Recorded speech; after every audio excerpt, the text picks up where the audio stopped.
ಇವತ್ತಿನ ದಿನ cooking channel ಮಾಡ್ತಾಯಿದ್ದೀನಿ.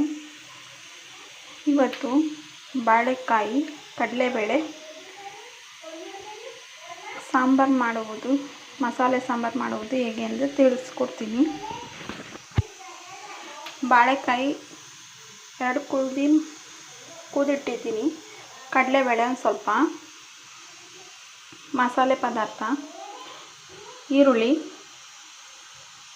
ಚಕ್ಕೆ, 2 ಎಸಳು ಬೆಳ್ಳುಳ್ಳಿ, ಸ್ವಲ್ಪ ಕಾಯಿ ತುರಿ, ಕಡಲೆ ಟೊಮೊಟೊ ಒಂದು ತಪ್ಪಿದ್ರೆ 2.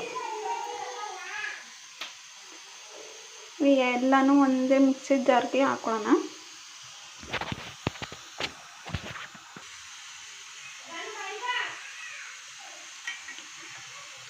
ಎಲ್ಲ ಪದಾರ್ಥ